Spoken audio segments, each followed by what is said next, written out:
Mil gracias por venir, Santiago. Es un placer tenerte aquí en el podcast para hablar un poco sobre telecomunicaciones, sobre todo cómo funcionan, los riesgos que tiene un poco para la salud. Y me gustaría que te presentes porque eres ingeniero de telecomunicaciones, sabes un montón sobre este tipo de tecnología. Entonces, preséntate un poco a la audiencia para que nos puedas comentar un poco sobre ti. Muy bien, pues mira, yo soy ingeniero de telecomunicación por la Universidad Politécnica de Madrid. Después trabajé durante 14 años en Vodafone y después pues pasé un poco al mundo de la universidad. Entonces actualmente pues soy profesor en la Universidad Europea, tanto en el grado de Ingeniería Informática como en el grado de Ingeniería de Sistemas de Telecomunicación, y además dirijo el máster de ciberseguridad, ¿no? Y bueno, he sido también profesor asociado en la Politécnica, o sea que bueno, tuve una etapa inicial profesional dentro del sector privado y luego pues ya desde hace tiempo pasé al mundo de la universidad y bueno, luego pues también pues he colaborado con empresas para algún tipo de proyectos, bueno, he tratado de seguir un poco cercano también al sector. Y una pregunta que me surge es, ¿por qué estudiaste ingeniería de telecomunicaciones? ¿Qué fue lo que dijiste, esto es para mí? Pues mira, la verdad, a mí se me dan bien un poco las matemáticas, me gustaba la física y tal, y sobre todo, pues que mi padre era ingeniero de telecomunicación. Entonces ya ahí tenía cierta cosa de un poco pues seguir la tradición familiar, ¿no? Entonces dentro de poder haber elegido otras posibles ingenierías, pues ya venía yo muy marcado de casa por la parte de ingeniería de telecomunicaciones. Y quería ver un poco también tu opinión sobre cómo era estudiar telecomunicaciones antes, hace 20, 30 años, con ahora. ¿Crees que antes era más duro o crees que ahora se ha intensificado un poco las carreras de telecomunicaciones? A ver, en todas las épocas tienen su dificultad, ¿no? Cuando yo estudiaba, eh, también había esa sensación, pues por ejemplo, que en la época de mi padre era más difícil, ¿no? Y podía tener parte de razón. También, ¿por qué? Muchas veces era por cómo era un poco el sistema, ¿no? Yo, por ejemplo, recuerdo que en la época de mi padre, tú no podías pasar a coger ninguna asignatura de segundo si no habías aprobado todo primero. Entonces yo recuerdo mi padre contar historias de gente que a lo mejor a alguien le había quedado la química de primero año tras año y ya era pues que se había bloqueado 4 años porque le quedaba pendiente la química, ¿no? Claro, luego hay otra cosa, y eso en mi época no pasaba, ¿vale? Tú podías pasar a los siguientes cursos y sí que podía ocurrir a lo mejor que alguna asignatura te pudiera cerrar la matrícula de otra, pero no era algo tan dramático como, oye, si hasta que no puedes primero, no puedes pasar a segundo, ¿no? Y yo lo que sí que, por ejemplo, una cosa que ha cambiado en los planes es que ahora la mayoría de asignaturas son cuatrimestrales, ¿no? De tal manera que tú, si apruebas una asignatura de un cuatrimestre, esa asignatura ya la tienes aprobada para toda la vida, ¿no? En aquella época había muchas anuales, de tal manera que tú podías ser aprobado el primer parcial y si suspendías el segundo parcial, pues ahí había veces que podías ir como a un final con a lo mejor en junio con el primer parcial, pero a lo mejor a septiembre tenías que ir con toda la asignatura. Entonces, un poco las condiciones pues lo hacían, bueno, hacían alguna cosa un poco más difícil, ¿no? Mm, a ver, yo recuerdo pues que había que estudiar, yo creo que en todas las épocas hay que estudiar, ¿no? Y, y bueno, pues hay que dedicarle y también otra cuestión era que en nuestra época la ingeniería eran 6 años, o sea, era como una carrera de fondo. Es verdad que ahora si haces grado y máster también son 5 o 6 años, ¿no?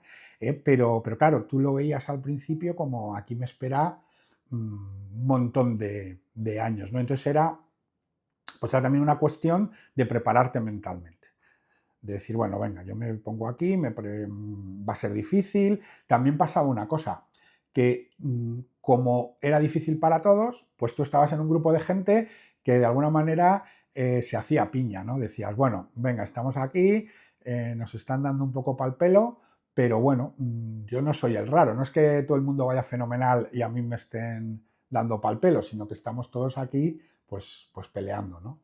Y entonces yo creo que era eso, era una carrera de fondo, ¿no? Y, y bueno, pues había que ir aguantando y todas las épocas pues tienen su dificultad. Sí, de hecho yo también estudié en la Politécnica de Madrid Ingeniería de Teleco y sí que es verdad que se hace una carrera de fondo, pero muy de fondo, de ir sobreviviendo un poco, pues lo que tú dices, cuatrimestralmente y sobre todo anualmente, que ves que hay asignaturas que se te resisten un poco y estás deseando ahí que llegue un poco el final de a ver si, si se llega a lo que tú dices, a la meta de completar la carrera, ¿no? Entonces, quería también preguntarte, después de toda esa experiencia, bueno, pues de estudio y todo tu recorrido, ¿qué te hizo cambiarte a ser profesor? Pues mira, yo estaba trabajando en Vodafone y tenía un amigo que era profesor en la Universidad Europea, ¿no? Y entonces, pues querían crear una especie de hacer para gente que tuviera ingeniería técnica, que en aquella época había ingeniería técnica, ingeniería superior, luego ya llegó el plan Bolonia y tal. Bueno, pero querían unos cursos para gente que tuviera la ingeniería técnica, que en 2 años hiciera la ingeniería superior en formato ejecutivo, viernes y sábado. Entonces me necesitaban profesores. Y entonces, bueno, pues este contacto me avisó que si me interesaba y yo le dije que sí, y entonces me fui metiendo por allí.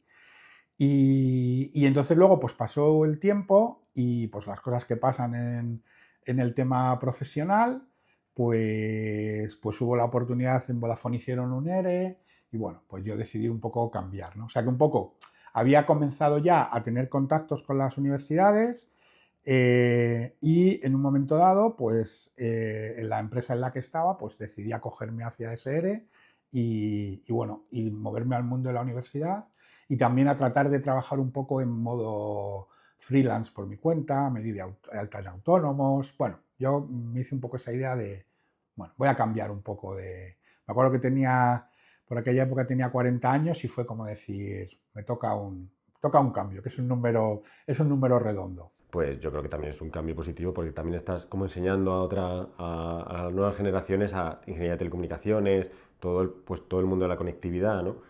Es un trabajo muy agradable. ¿Por qué? Porque te mantiene en contacto con gente joven. Y entonces eso te mantiene a ti también un espíritu joven, ¿no? Aunque reconozco que cuando empecé a dar clases casi podía ser un poco su hermano mayor y tenía tal, y ahora casi son como si fueran mis hijos, ¿no? O sea, he perdido un poco el feeling de por dónde conectar con ellos, pues claro, ha ido cambiando, ¿no? Entonces, pues cuando yo era mucho de contar anécdotas y tal, y claro, ya las anécdotas que cuento, igual me dicen, no, si es que nosotros no habíamos nacido. Pero bueno, pero a mí me gusta porque, bueno, porque estar en contacto con gente joven siempre te transmite energía.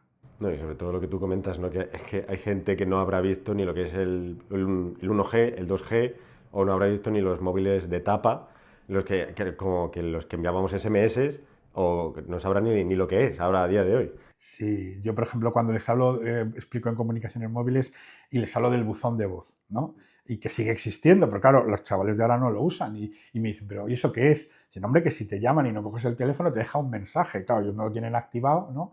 Y claro, les hablas de esas cosas y claro, les suena. O otra cosa que me está pasando mucho ahora, cuando les comentas que la señal de televisión tradicionalmente llegaba a las casas por antena, ¿no? Ahora todos están acostumbrados a que les llegue por fibra y viene por el mismo cable que internet, ¿no? Entonces, claro, dices, ¿no habéis visto que en vuestro edificio arriba hay una antena así con un palo y varios perpendiculares? Bueno, pues te pasan cosas que claro, la tecnología va evolucionando, se van cambiando unas cosas por otras y bueno, tienes que adaptar tú tus medios para seguir contando tu historia.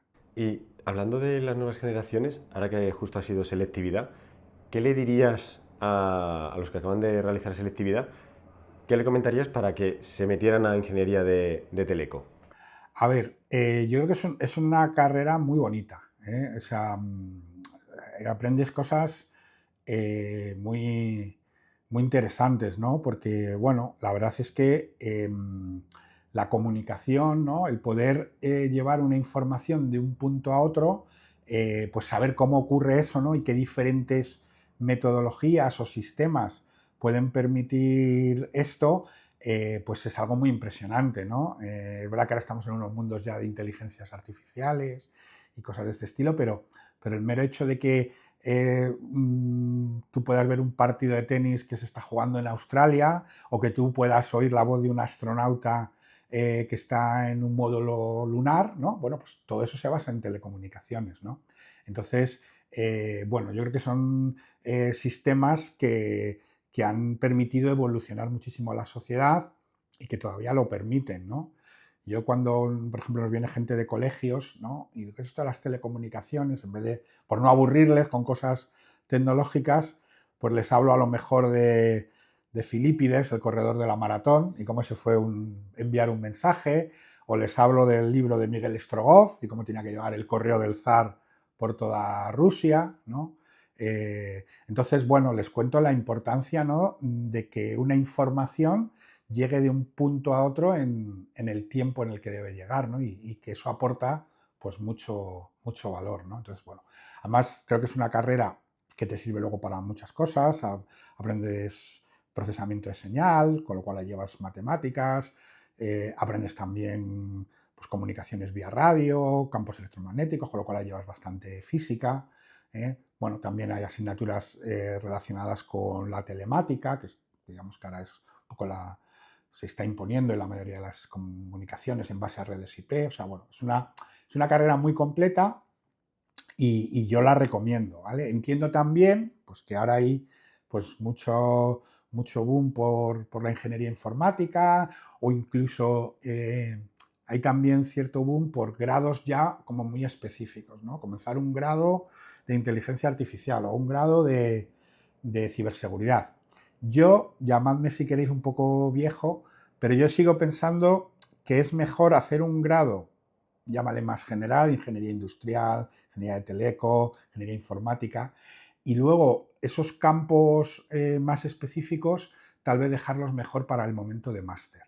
Pues hablando de eso, me gustaría ahora entrar en una sección para ver cómo entender y que la audiencia entienda cómo funcionan las diferentes dispositivos de telecomunicaciones, el móvil, el internet y demás. Entonces, quería que nos explicases cómo sería el funcionamiento de una llamada. Por ejemplo, a mí siempre me fascinaba de pequeño que podías coger el teléfono móvil o el teléfono fijo y decir, bueno, pues llamo de Madrid a Australia y esa persona me coge el teléfono y puedo hablar con esa persona, ¿no? Entonces, ¿cómo es el proceso de una llamada desde que tú marcas el teléfono, su número de móvil, hasta que la otra persona recibe la llamada? Claro. ¿Qué nos pasa como usuarios? Nosotros solo vemos lo que es el equipo de usuario, el teléfono fijo en la casa o el teléfono móvil, ¿vale? Pero eso es el principio del viaje, ¿no? Las telecomunicaciones es como si fueran un viaje de origen a destino. Entonces, claro, esos equipos de usuario, bien sea por cable, en el caso del teléfono fijo, o bien sea por ondas inalámbricas, por ondas de radio, se tienen que conectar a equipos ya de red, ¿vale? Entonces hay unos primeros equipos de red, que serían los equipos de acceso, con los que tú entras a la red, y luego digamos que esas redes de telecomunicaciones están formadas por multitud de nodos que se van interconectando entre ellos. Entonces, para que tú hagas, por ejemplo, una llamada a Australia, en lo que era telefonía fija, el destino de la llamada se basaba en los prefijos, ¿no?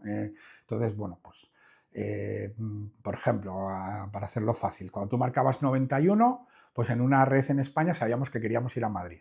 Si tú marcas 93, pues es Barcelona, y etcétera, ¿no?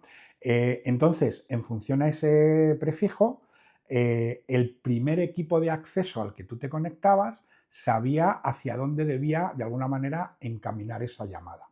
Entonces, lo potente de las redes de telefonía es que estaban súper estandarizadas. Había un estándar mundial de cómo debería funcionar una red de telefonía y entonces, pues ese estándar permitía comunicaciones internas en un país o con diferentes países, ¿vale? En base al número al que llamabas, la sucesión de elementos a conectar pues iba aumentando. De hecho, cuando te haces una llamada internacional, se nota, porque cuando tú marcas, tarda un poquito más en oírse el tono de llamada. Porque claro, imagínate, tú haces una llamada en Madrid y a lo mejor has tenido que pasar por 4 nodos. Entonces, una llamada a Australia y a lo mejor has tenido que pasar por 25 nodos. Entonces, claro, todo ese proceso de ir gestionando esa conexión lleva un poquito más de tiempo. Una cosa muy curiosa es que las llamadas de teléfono son muy exigentes en tema de retardo. Llames en tu ciudad, en tu país o a otro país, tú tienes, digamos, 200 milisegundos. El usuario, el humano, cuando un trozo de una conversación tarda más de 200 milisegundos en llegar al destino, el humano empieza a percibir que algo no funciona. Así que las llamadas tienen que funcionar en menos de 200 milisegundos. En móvil es un poquito más complicado porque, claro, cuando yo decía, yo llamo a un 91 y eso es Madrid, o llamo a un 93 y eso es Madrid, pero yo llamo a un 625, lo que sea, y ese usuario de móvil puede estar en cualquier parte de España o puede estar en cualquier parte del mundo. Entonces ahí lo que pasa es que esos nodos que forman la red, de alguna manera van traceando, van siguiendo a ese dispositivo móvil y van como informando de dónde está ubicado. De tal manera que cuando le llaman, pues la red tiene una serie de bases de datos donde consulta dónde ha estado localizable este móvil por última vez. Pues en Orense, pues hay que llevar la llamada hacia Orense. O en Inglaterra, pues tenemos que llevar la llamada hacia Inglaterra, ¿no? Entonces, bueno, en cualquiera de los dos casos, la red sabe hacia dónde tiene que llevar esa llamada y tiene que, para que eso suceda, pues conseguir la comunicación entre una serie de nodos que te permiten llegar de origen a destino. Así más o menos. Entonces, ahora también quería pasar un poco a, como todo el mundo ya casi ni llama por teléfono porque ya todo es internet, datos, 5G y demás. Ahora, por ejemplo, que todo el mundo está con las redes sociales y para alguien que no lo sepa, si alguien se mete, por ejemplo, en Instagram a ver reels o publicaciones, ¿qué sucede o cuál es el proceso para que alguien pueda coger el teléfono y scrollear y poder ver diferentes vídeos y que a través de 5G o 4G y que pueda, digamos, usar la aplicación de Instagram? Claro, ahí en ese caso es una aplicación en la que tú te conectas a los servidores de esas aplicaciones, pues sea el Instagram, TikTok, y, y entonces es verdad que,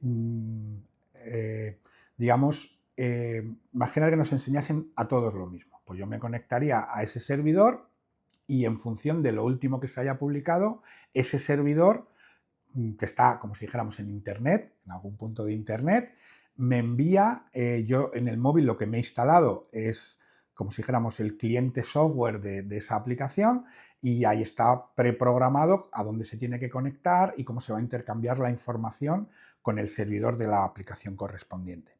Entonces me envían el contenido y yo voy visualizando.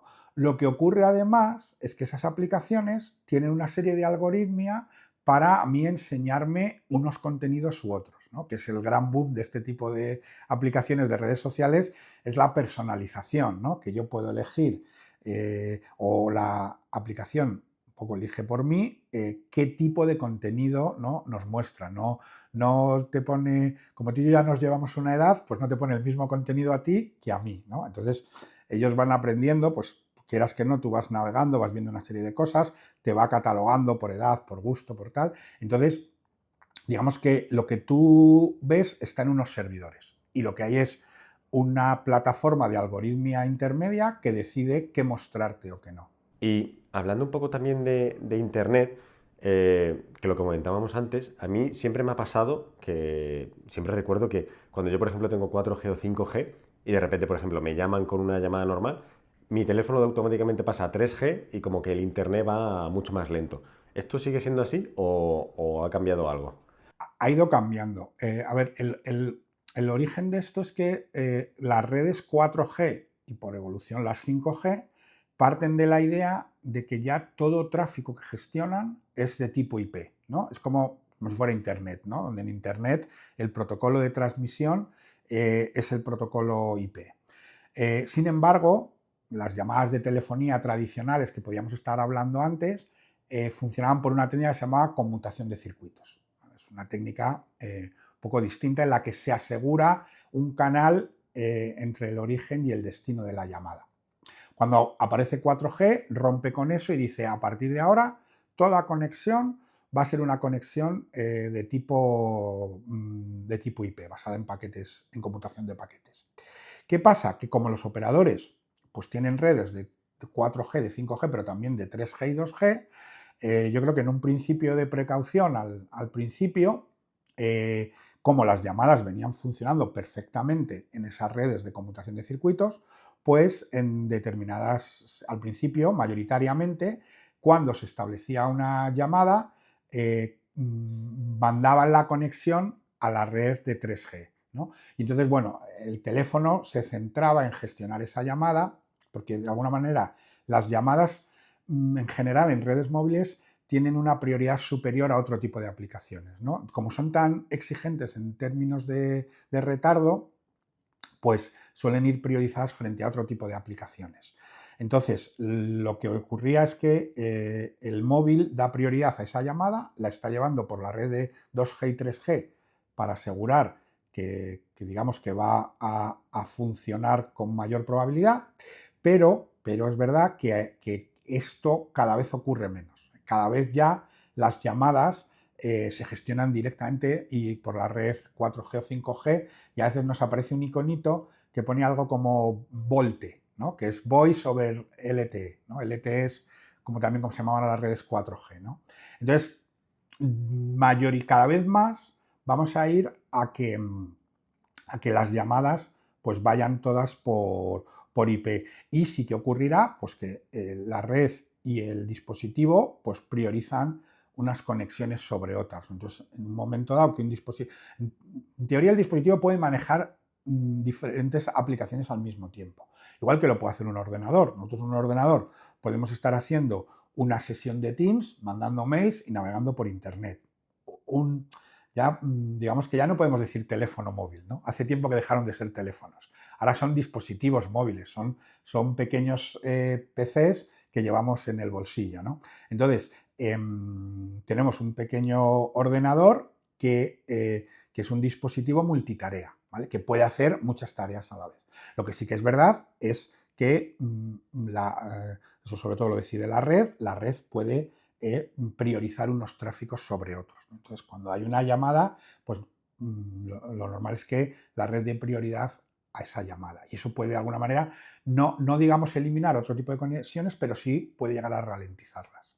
Y cambiando un poco digamos, de tecnología, quería que nos comentases un poco cómo funciona el sistema GPS. Porque, por ejemplo, si yo voy de camino Madrid-Málaga, ¿cómo sabe Google Maps dónde estoy y a dónde tengo que ir para llevarme al destino?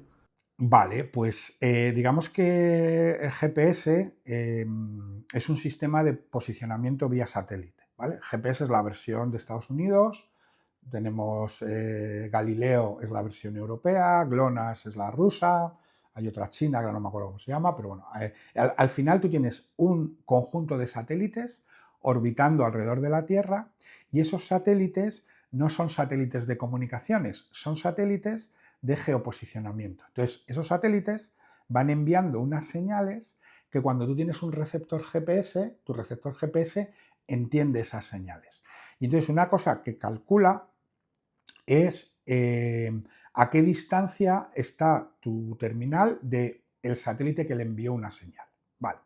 Cuando el terminal GPS recibe señales de varios dispositivos, tiene varias distancias, ¿no? Y cuando tienes varias distancias, puedes de alguna manera triangular tu posición. Porque cada satélite te emite una información en la que te dice en qué instante emitió y dónde estaba el satélite. Entonces, con ese juego de información, el software de tu terminal GPS calcula la posición en la que estás. Además, si ya lo llevamos un poco a aplicaciones de las de tráfico, Google Maps, ese tipo de cosas, suelen combinar la conexión GPS con conexiones Wi-Fi. Google, pues como tiene un montón de teléfonos Android que pasa un montón ahí de información, pues tiene un montón de información de dónde hay diferentes redes Wi-Fi o puntos de acceso Wi-Fi. Entonces, en nuestro teléfono, cuando está conectado, pues es capaz de saber qué diferentes redes Wi-Fi tiene cerca. Entonces, el Google Maps funciona con GPS, pero a veces complementa con ubicaciones de redes Wi-Fi. Y eso le permite un poco posicionarnos. Cambiando un poco al modo avión, que sí que me gustaría hablar un poco de este modo, ¿por qué en los aviones al coger un avión te obligan a configurar el modo avión en el teléfono antes de despegar? Yo personalmente, porque son excesivamente precavidos, yo creo. Yo creo que no hay un problema. Porque, a ver, la justificación está en que tu señal del móvil podría interferir las conexiones internas en el avión, ¿no? Pues el avión lleva mucho sistema electrónico, mucho sensor, está conectado. Entonces, bueno, pues creen que la transmisión del móvil podría interferir estas señales. Yo creo que son demasiado precavidos. También es verdad que, bueno, que una vez que el avión despega no tiene ya mucho sentido, ¿no? O sea, porque a ti te va a llegar la señal de móvil o de wifi, pues sí, al principio, cuando está despegando o cuando ya estás aterrizando, ¿no?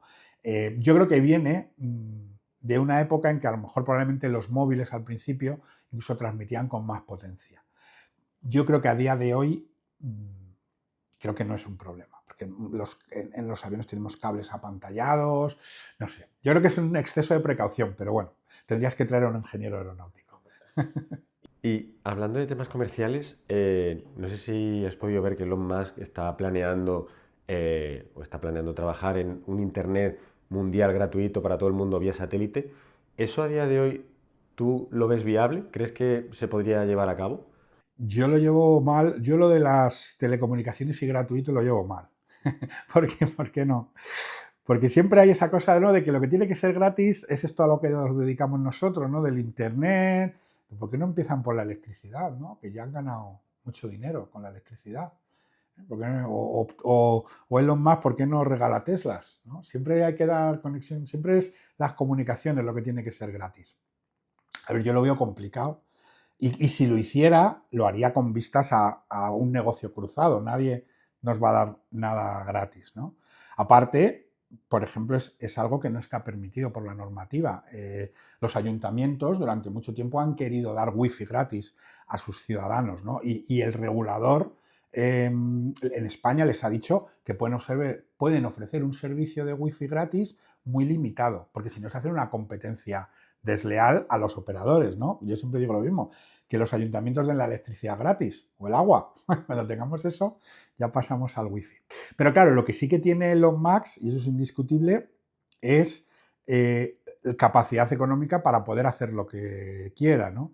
Entonces, a ver, yo sigo pensando que dar acceso a Internet vía satélite no es la mejor solución técnica, ¿no? Porque vía satélite tienes que conectar a un elemento que está a una gran distancia de tu dispositivo. Siempre es mejor tratar de conectarte a puntos más cercanos, ¿vale? Entonces, yo creo que será una alternativa en muchas situaciones y tendrá sentido, pero yo no creo que llegue a ser la solución masiva, ¿vale? Cuando ahora tenemos por ejemplo en España tenemos unas redes de fibra óptica muy buenas, ¿no? Entonces veo difícil que pueda competir contra eso. Que haya aplicaciones o situaciones en las que pueda ser interesante, pues comprarte la antena esta de Starlink y tal, bueno, puede tener su nicho de negocio, pero yo no lo veo siendo, digamos, la solución masiva, y luego no creo que los reguladores, al menos los europeos, no creo que le dejen ofrecerlo de forma gratuita. Sí, por lo que tú comentas, ¿no? Que a lo mejor es competencia desleal de que, claro, si doy servicio gratuito, ¿qué pasa con todos los operadores que están ahora trabajando o invirtiendo? Claro, es que hay detrás de eso, pues hay unas inversiones en redes, hay unos puestos de trabajo. Entonces, claro, pues eso, los servicios de telecomunicaciones a día de hoy son un sector privado que se rigen en competencia, ¿no? Entonces, bueno, no creo que dejen a una entidad prestarlo de forma gratuita. Veremos a ver a dónde llega. Veremos qué pasa, porque es verdad que este tipo de gente tiene mucho poder y mucho dinero, ¿no? Eso dicho esto. Pues cambiando un poco de tema, sí que quería entrar en las telecomunicaciones y en la salud, porque ahora sí que hay un boom como de contenido en redes sociales de que preocuparse por la salud que interfiere las ondas electromagnéticas con nuestro cuerpo y demás. Entonces, quería ir viendo diferentes dispositivos móviles para ver un poco si son peligrosos, si no hay que preocuparse por las ondas que emiten, un poco ver, por ejemplo, en el router de casa, entender un poco si el router de casa genera esas ondas dañinas al cuerpo o si es mejor dormir alejado del router, es mejor apagar el router mientras dormimos. ¿Cómo habría que gestionar un poco el tema del router en casa? Vale. Em, Cuando hablamos de esto, hay que hablar un poco de ondas electromagnéticas, ¿vale? Estamos hablando de que son dispositivos, el router, el teléfono móvil, las antenas de telefonía móvil o de comunicaciones móviles, son elementos, ¿vale?, que emiten ondas electromagnéticas. Entonces, la pregunta es, ¿pueden las ondas electromagnéticas tener un efecto sobre la salud? Mm, Entonces, yo ahí lo primero que hay que decir es que yo en el bachillerato no estudié, no cogí biología, que cogí dibujo técnico, ¿vale? Entonces, dicho esto, sí que me ha tocado, pues sobre todo en la época que estuve yo trabajando en Vodafone, pues me tocó bastante estar relacionado con este tema. Em, entonces, lo que yo llegué a entender un poco es que dependiendo de la frecuencia, ¿vale?, de la emisión, lo primero hay que distinguir entre dos tipos de emisiones, ¿vale? Hay unas emisiones de ondas electromagnéticas que a determinada potencia, y dado que tienen frecuencias altas, pueden llegar a romper enlaces de las moléculas, ¿vale?, del cuerpo humano. Entonces, ese tipo de ondas se llaman radiaciones ionizantes, ¿vale? Rompen la molécula y constituyen iones. Ese tipo de emisiones electromagnéticas pueden llegar a ser problemáticas. Este tipo de emisiones empiezan a partir de frecuencias de, por ejemplo, los rayos X, ¿vale? Entonces, todos los sistemas de comunicaciones que utilizamos trabajan en bandas de microondas, ¿vale?, que son frecuencias más bajas, ¿vale? Cuando digo microondas, ¿qué significa lo de microondas? Porque acabaremos en que es las mismas ondas que hay dentro del microondas, efectivamente.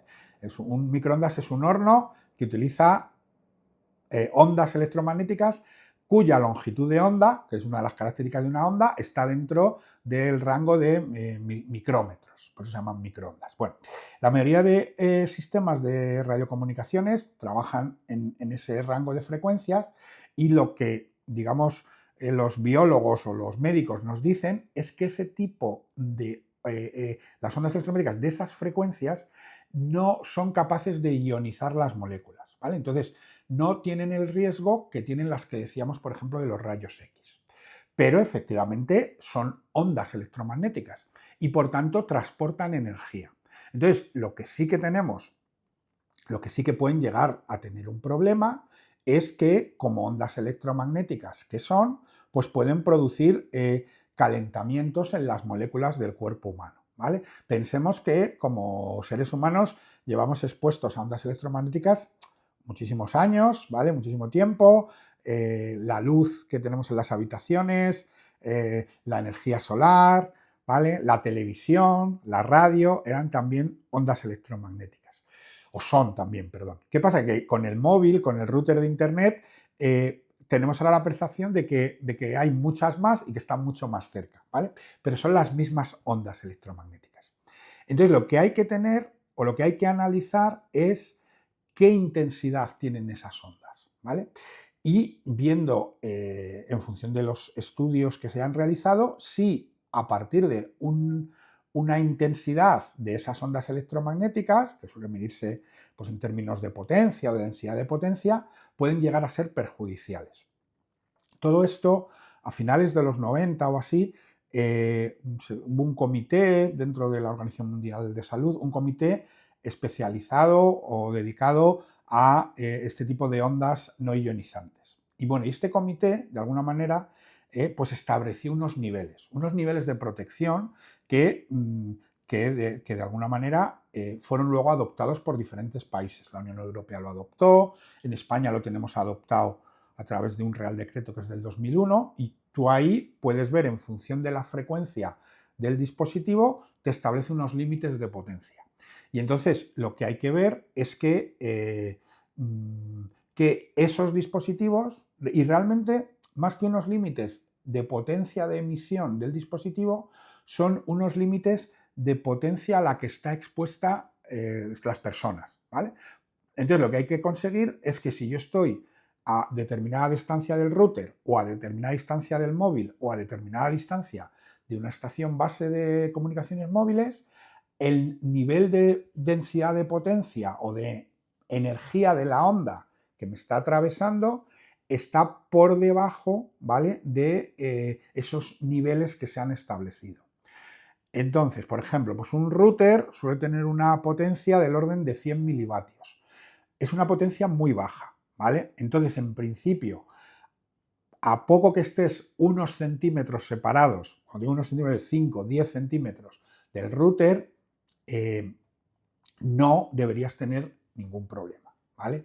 Y ya digo, es un tema de control de niveles de potencia, ¿vale? Sí, y en principio, todos estos dispositivos, pues teléfonos, routers, equipamiento de operadores, tienen, para poder venderse en Europa, tienen que pasar por el marcado CE. Igual que cualquier producto que compramos, estos dispositivos tienen que tener un marcado CE, y para obtener ese marcado CE, una de las pruebas que se realiza son las pruebas de emisión de energía electromagnética. Entonces, yo puedo entender, oye, pues que hay cierta duda o que la hubo, que la vuelve a haber, que es una cosa que va y viene, pero en principio yo diría que todos esos dispositivos están razonablemente controlados, tienen que pasar unos controles para poder venderse y, en todo caso, siempre un poco la clave es dejar una pequeña distancia. Entonces, para el router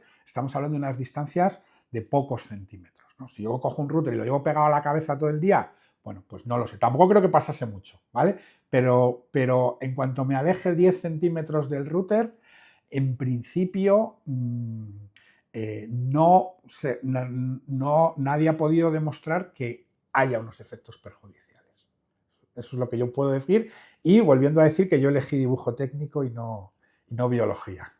Vale, y en ese caso supongo que, como comentabas, ¿no?, que genera ese calentamiento, ¿no?, ese dispositivo genera un cierto calentamiento, también, incluso a lo mejor por precaución, pues no dormir pegado al router en la mesilla de noche, también sería que no pasaría nada, pero sería una medida como de precaución en este sentido para que no esté el router pegado a la cabeza.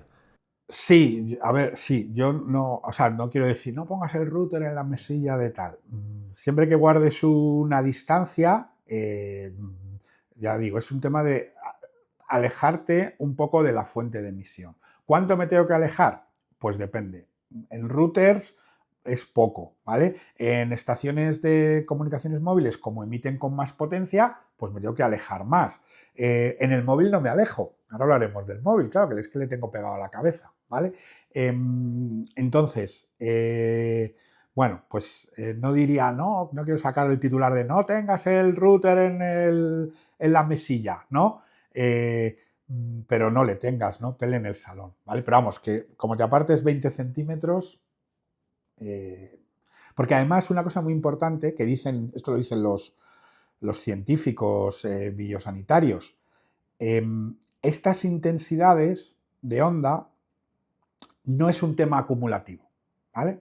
Yo no sé de biología suficiente para explicarlo, pero por lo que he escuchado a este tipo de científicos, alguien diría, bueno, vale, es que durante poco tiempo, vale, te creo que no sea un problema, pero como yo estoy mucho tiempo expuesto a esas ondas, eso se acumula.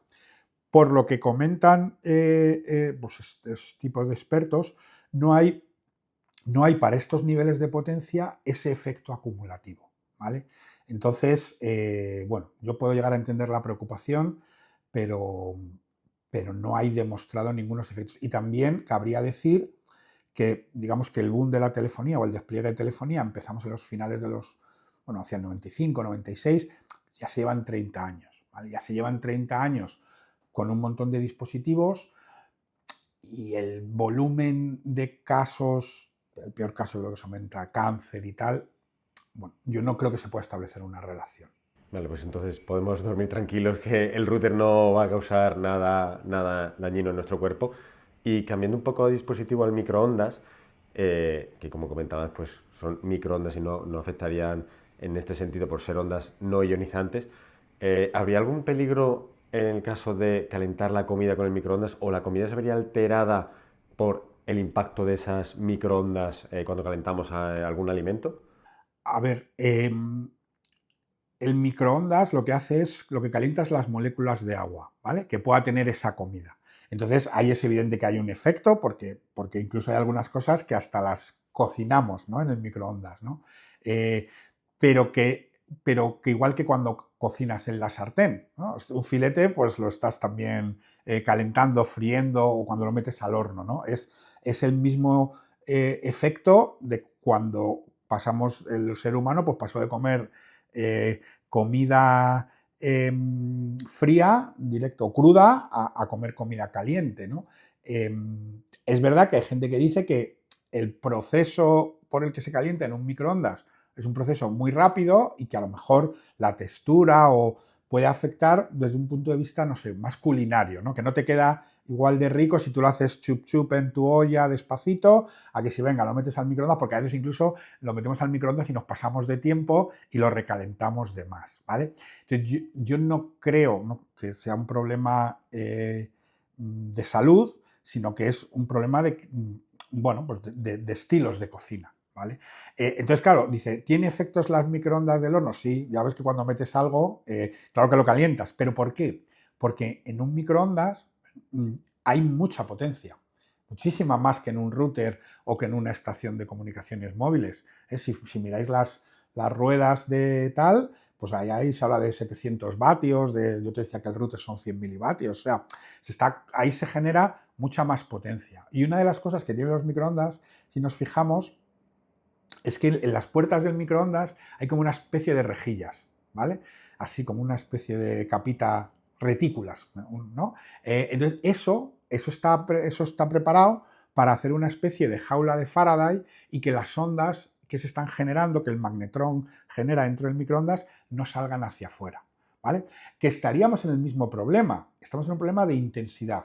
¿Qué pasa? Que las ondas del microondas sí que pudieran superar un nivel de intensidad que pudiera llegar a ser perjudicial. Si lo hacen, porque fíjate, metes un trozo de pollo y calienta, ¿vale? O sea que eso sí que puede llegar a ser perjudicial. Lo que pasa es que, claro, el microondas está fabricado de una manera que tiene una rejilla que no permite que las ondas, o bueno, que solo permite que muy poca energía de la que se está generando dentro del microondas salga fuera. Y eso es otra de las cosas que cuando tú te compras un microondas que tiene un marcado CE, se ha de alguna manera certificado que el nivel de energía electromagnética que ese microondas deja pasar hacia afuera está por debajo de los niveles que se permiten. Sí, entonces podemos decir que el microondas es seguro, o sea que mucha gente a lo mejor piensa que ver cómo se calienta la leche del café en el desayuno y quedarte enfrente del microondas puede ser malo, pero como tú dices, ¿no? Que si hay una pantalla protectora que impide que esas ondas salgan hacia afuera, que no hay ningún caso en el que te pueda afectar a la salud. Como siempre, deja unos centímetros. O sea, no pegues la cabeza, no pegues la cabeza al microondas, ¿vale? Pero en cuanto te alejes, porque no lo hemos hablado, pero es importante decirlo. La energía o la potencia de las ondas electromagnéticas desciende exponencialmente. Es decir, con un factor cuadrático respecto a la distancia. Es decir, que si yo estoy a 3 metros, el nivel de potencia se divide por 3 al cuadrado por 9. Si estoy a 5, por 5 al cuadrado por 25. Si me voy a 10, por 10. Entonces, claro, es un poco más porque hay un factor multiplicativo, todavía es mayor que eso. Pero digamos que la caída de potencia describe una curva así. Entonces, en cuanto me voy alejando, ¿vale? Se disminuye mucho. Entonces, si quieres mirar cómo se calienta la leche en el microondas, apártate 10 centímetros o así.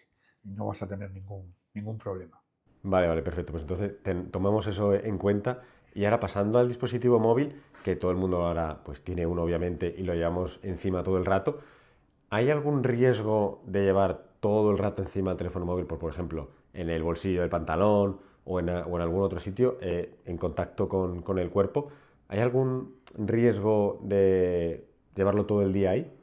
Vale, un poco estamos en el mismo sitio. En los móviles hay un parámetro, porque yo me acuerdo, cuando yo como trabajaba en Vodafone, que había, pues, tuvimos una época complicada de ayuntamientos, que había alarma social, y bueno, decías que queréis poner una estación base en el centro del pueblo, eso va a ser peligroso, tal. Y claro, nosotros tratábamos de explicarle, es que esto es un enlace entre dos puntos. Cuanto más lejos yo ponga la estación base, más fuerte, entre comillas, con más potencia tiene que transmitir el móvil, ¿no? Y lo que usted tiene pegado, es que ahora vamos a justificar que en principio no hay nada peligroso, pero que de haber algo peligroso sería el móvil, que es lo que usted se pega a la cabeza. Usted tiene más cerca el móvil que la antena, que es la que emite las ondas de la estación base. Entonces, los móviles hay un parámetro que es el parámetro de absorción de energía, que se denomina SAR, ¿vale? Y entonces eso se mide en vatios por kilogramo, ¿vale? Entonces, bueno, pues esto está calculado, y eso hay por internet, hay unos vídeos chulos, ¿no? De, bueno, pues se pone un móvil así en la cabeza y se pinta unos colorines, y entonces se ve que ese móvil, la energía que emite y por tanto la energía que puede llegar a absorber en nuestro cuerpo humano, pues está por debajo de unos niveles, ¿vale? Como siempre, esos niveles son los que trabajan en la industria, los fabricantes, los operadores, controlan y verifican que se cumplen, pero esos niveles no los sabemos marcar los ingenieros de teleco. Esos niveles los han marcado biólogos o científicos, y lo que sí que se puede asegurar es que cuando se pone una estación base a funcionar o cuando se vende un teléfono, se comprueba que se está por debajo de esos niveles, ¿vale? Entonces, en principio, yo creo que es una tecnología segura. Creo que además llevamos ya 30 años usándola de forma masiva. Y no creo que se pueda decir que hayan aparecido un número de casos significativos como para decir que puede tener un problema para la salud. Podemos hablar de que todo lo que usamos el móvil nos puede provocar un problema de desatención o de distracción. Eso sería otra vía, ¿no? Es decir, nos pasamos 3 horas scrolleando al día. Y eso, pues, puede tener otro tipo de problemas. Y los tendrá, déficit de atención, tendremos que tener cuidado con el móvil y los niños, ¿vale? Pero no por un tema de salud, yo creo, sino por un tema de hábitos, de, no sé, de ansiedad con el uso del móvil, ¿vale? Y como has comentado también lo de ponerse el móvil en la oreja para hablar por teléfono, eh, hay mucha gente que a lo mejor también piensa que se pone en el altavoz porque dicen que a lo mejor tener el móvil cerca de la oreja va a ser malo. Como has comentado, confirmamos que aunque lo tengas aquí en una llamada, no va a pasar nada por esas ondas que se emiten en la propia llamada, ¿no?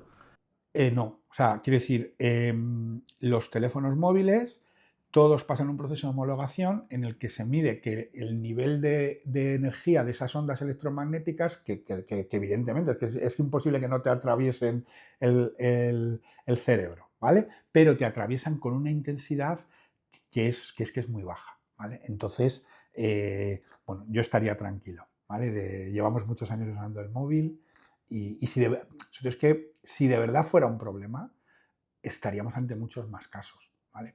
Porque lo que te digo, ya llevamos 30 años de uso masivo de los dispositivos móviles.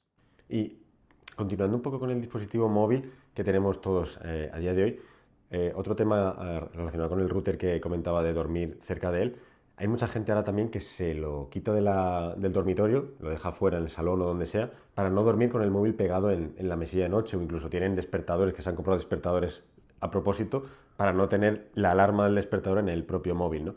Diríamos que no es preocupante el móvil al lado de la mesilla, o incluso por precaución podríamos quitarlo y sustituir el móvil o la alarma del móvil por un reloj normal despertador. Yo no me atrevo a decirlo porque ahí, a lo mejor, yo no lo sé, que pueda ocurrir. El móvil es un dispositivo electromagnético, emite ondas electromagnéticas. Yo sí que, por lo que yo he visto y tal, no creo que tengan un efecto fisiológico o en la salud, pero es verdad que cuando nosotros dormimos, oye, pues ahí se produce el momento de sueño, ahí hay unas ondas cerebrales, tal, entonces, que yo no digo que tú el móvil te pueda de alguna manera, mm, no sé si pueden interferir en ese tipo de cosas del sueño. No me atrevo a decirlo. No, quiero pensar que no, pero oye, no lo sé. Entonces, bueno, pues mm, que también es verdad que el volumen de ondas electromagnéticas que emite un móvil está en función del uso que le estás dando.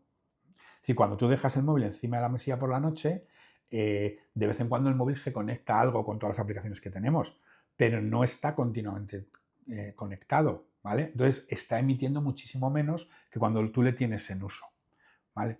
Entonces, habría que hablar con alguien que es, no sé, yo de afectar en algo no sé si podría afectar en el sueño. Yo dejo el móvil en la mesilla, ¿vale? Y yo me despierto con la alarma del móvil. Y hablando del móvil en la mesilla, porque mucha gente también lo carga, y hay ahora muchos vídeos en redes sociales que al cargar el móvil a la red eléctrica, como que lo miden la intensidad con la que se genera al cargar un móvil. ¿Eso sería también dañino o al cargar el teléfono móvil que se genera, pues entiendo que un campo eléctrico para cargar la propia batería? ¿Se debería, digamos, o evitar usar el móvil al cargarlo o tener cerca un móvil cargando mientras está cargando? A ver, yo ahí lo que diría es que el móvil, lo que es la batería del móvil, se carga con corriente continua, ¿vale? Entonces, aquí todo lo que estamos hablando en todo momento es de esas ondas electromagnéticas, ¿vale? Y esas ondas electromagnéticas se basan en dispositivos, llamémosle de corriente alterna, ¿vale? Entonces, ¿dónde podría estar el problema que se genera mucho campo electromagnético? Si nos fijamos cuando cargamos algo, en el enchufe hay como una cajita, ¿vale? Ahí lo normal es que hay un transformador, ¿vale? Y ahí, pues sí que se está estableciendo un proceso electromagnético, ¿no? Entonces, yo, si me preocupase por algo, más que de tener el móvil cerca o no, sería no tener el enchufe cerca, porque ahí es donde sí que se está produciendo un fenómeno electromagnético, ¿vale? Pues nosotros enchufamos la corriente viene a 220, pero estos equipos cargan a lo mejor a 9 voltios. Entonces, y además, ese transformador tiene que bajar ese voltaje de 220 a 9. Y ahí es verdad que hay unas espiras, hay un transformador, hay una serie de cosas, y ahí podría haber algún efecto, pero una vez más, esos cargadores, ¿no? O lo que podríamos decir, pues compra cargadores, no te digo los de Apple, que son muy caros, pero compra cargadores homologados, ¿vale? Porque han pasado todo este tema de verificación, ¿no? De compatibilidad electromagnética, de controles de niveles de emisión, ¿vale? Entonces yo creo que el móvil en sí no tienes un problema porque se esté cargando. En lo que sería el enchufe, ahí se está produciendo un proceso electromagnético, pero que, como lo que venimos diciendo, a unos niveles de intensidad controlados, ¿vale? Y cambiando un poco también de dispositivo, que ahora también todo el mundo usa auriculares para escuchar música inalámbricos y por Bluetooth, hay mucha gente que he visto que también le preocupa el hecho de que tengas aquí algo conectado por Bluetooth y han cambiado a escuchar música por cable. Esto volvemos a lo mismo que el teléfono móvil, que entendemos que esas ondas por Bluetooth no serán tan potentes o tengan una intensidad tan grande como para que te afecte a tu salud y tengas que cambiar a escuchar música por cable, ¿no? Claro, porque fíjate que el que está transmitiendo es el móvil, ¿vale? Los auriculares son un receptor que reciben las ondas electromagnéticas y lo transforman en ondas de sonido, que es lo que tú escuchas. Entonces, claro, la fuente sería el móvil que está emitiendo por Bluetooth. Entonces, si hemos dicho que nos fiamos cuando estamos haciendo una llamada y tenemos el móvil pegado a la cabeza, pues el nivel de energía electromagnética que nos llega cuando estamos usando unos cascos, unos auriculares Bluetooth, es mucho menor que cuando estamos haciendo una llamada, ¿vale? Entonces, yo ahí lo que diría es que el problema de usar mucho los auriculares sean Bluetooth o sean de cable, es que podemos llegar a tener problemas de audición, ¿vale? Pero yo ahí no creo, porque claro, porque lo que emite ondas electromagnéticas, bueno, pues no es el auricular, sino que es el móvil que se los envía al auricular. Y para cuando llegan al auricular o cuando podrían llegar a nuestra oreja, llegan con muy baja intensidad. Porque es una de las bases de Bluetooth, no interferir unos dispositivos con otros, ¿no? Entonces son dispositivos de corto alcance. En su propio diseño está el que emitan con muy baja potencia. Vale, y viendo un poco también que hemos hablado de diferentes dispositivos que son como de muy baja potencia, pues ya sea el móvil, el router o los auriculares por Bluetooth, pero cambiando un poco a las antenas de telefonía, porque sí que es verdad que en Madrid es una ciudad muy grande que tiene que tener antenas de telefonía encima de los edificios, encima de los pisos. Por ejemplo, si una familia vive en un quinto, en un sexto, que es el último piso, y encima hay como una antena de telefonía para dar comunicación y servicio, ¿habría algún problema en esa familia por estar todo el día durmiendo y por el día en contacto con esa antena como en su techo o en su azotea? Vale, ahí hay que entender que las antenas lo que quieren es dar cobertura, ¿vale? Entonces, normalmente el haz de radiación o la forma en que emiten las ondas, si tenemos ese tipo de antenas que vemos en los tejados, emiten hacia adelante, no emiten hacia abajo. Es verdad que parte de la emisión puede ir hacia abajo, pero principalmente ese tipo de antenas lo que tratan es de cubrir hacia la calle, hacia los edificios de alrededor, ¿vale? Es decir, cuando tú tienes una estación base en tu edificio, a ti la cobertura te llega de rebote, no te llega hacia abajo, te llega porque rebota en el edificio de frente y vuelve, ¿vale? Entonces, cuando alguien dice, estoy preocupado porque me van a poner una estación de telefonía en la azotea, yo les digo, bueno, no te preocupes, tal, pero si no te la ponen a ti, que además que si te la ponen te pagan un dinero con el que tú cubres las derramas, la van a poner en el edificio de enfrente. Y cuando te la pongan en el edificio de enfrente, que tampoco es malo, pero las antenas que pongan en el edificio de enfrente sí que van a apuntar hacia tu ventana, ¿vale? Entonces, ¿por qué? Pero por necesidad del diseño. Yo lo que quiero cuando se ponen estas antenas es cubrir, y las antenas cubren hacia adelante, están un poco inclinadas, de hecho. Entonces, ahí lo que sí que hay que hacer es, una vez más, y se hace, es controlar con qué intensidad trabajan esas antenas, ¿no? Cuánta potencia emiten esas antenas. De hecho, no estrictamente con cuánta potencia emiten, sino lo que hacen es analizan dónde podría estar la primera persona que se vería expuesta por la emisión de esa antena. Y ahí se calcula qué nivel de señal o qué intensidad de potencia, a qué intensidad de potencia vamos a estar expuestos. Y de tal manera que si está por debajo de los niveles que se permiten, esa estación, esa antena se puede poner de tal manera, o si no lo está, pues hay que recalcular, hay que tal. Y lo que sí que yo puedo decir es que todas las estaciones base que los operadores ponen en funcionamiento pasan por un procedimiento administrativo en el que se informa en este caso la Dirección General de Telecomunicaciones, de estos niveles, ¿vale? Y ahí, por ejemplo, hay una página web en la que se puede consultar qué antenas tienes tú cerca de donde vives y qué niveles de emisión han sido medidos en los últimos tiempos, ¿no? Entonces, es verdad que con el 5G, con el 4G, o sea, cada vez es verdad que esas antenas emiten más. Aquí nos vamos un poco técnicos. Hay un tema en Teleco que es el tema de la señal a ruido, ¿no? Cuanto mejor señal a ruido tienes, simplificando mucho, más bits por segundo puedes transmitir. Como nos interesa mucho transmitir muchos bits, pues necesitamos un poco más de potencia, ¿vale? Pero aún así, dentro de que está siempre por debajo de los límites establecidos. Sí, que al final hay una preocupación, o inicialmente la gente se preocupaba, como tú dices, de que le pusieran una estación base en el techo y que diariamente pues digan, no, pues hay radiación, me llega a mi casa y demás, pero como tú comentas, si al final no hay ese peligro de que encima le irradia al edificio de enfrente, pues llegará un punto en que si tú no la quieres, el edificio de enfrente la pondrá y la recibirás tú en tu casa, pero que será igualmente no dañina en este sentido. No es dañina, pero que si estás preocupado vas a recibir más intensidad de energía electromagnética si te ponen la estación en el edificio enfrente que si te la ponen en tu edificio.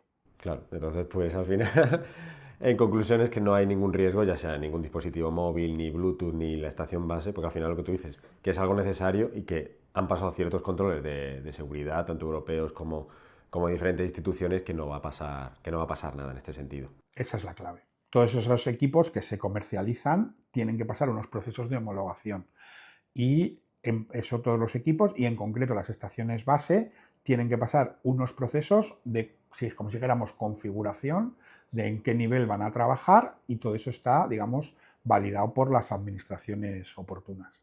Vale, pues ahora sí que pasamos a las últimas preguntas, que son tres. Y la primera es, ¿qué consejo le darías a tu yo de 18 años? Qué buena pregunta. Que hiciera oposiciones, que es una cosa que yo se lo digo a mis estudiantes, ¿no? Decir, oye, chicos, ¿habéis pensado que aunque seáis ingenieros de teleco, ingenieros informáticos, podéis trabajar en la administración, ¿no? Que al principio siempre pensamos, pues voy a trabajar para una empresa.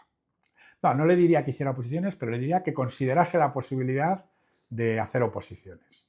La siguiente pregunta es, con todo lo que has vivido y todas las experiencias que has tenido, ¿qué es el éxito para ti a día de hoy? Uy, yo creo que el éxito es ser feliz con uno mismo. Entonces, el éxito es, bueno, pues estar razonablemente contento con cómo va tu vida, ¿no? Tu vida familiar, personal y laboral. Y la última pregunta que a mí me gusta mucho, y es que imaginemos que ChatGPT solo te puede dar una única pregunta. Es decir, ChatGPT lo sabe todo, pero solo tienes la opción de preguntarle una sola vez. ¿Qué le preguntarías a ChatGPT? Qué buena. Ay, mira, yo tengo una, que es una cosa que tal, que además me voy a mandar por el mundo de las telecomunicaciones, que es si me pudiera confirmar, ¿no? Si alguna vez mm, sobrepasaremos, ¿no?, el protocolo IP. Si vendrá un protocolo mejor que el IP, que ahora todo es IP, pues ChatGPT, ¿en algún momento inventarán un protocolo mejor que el IP? No, no me la esperaba, la verdad.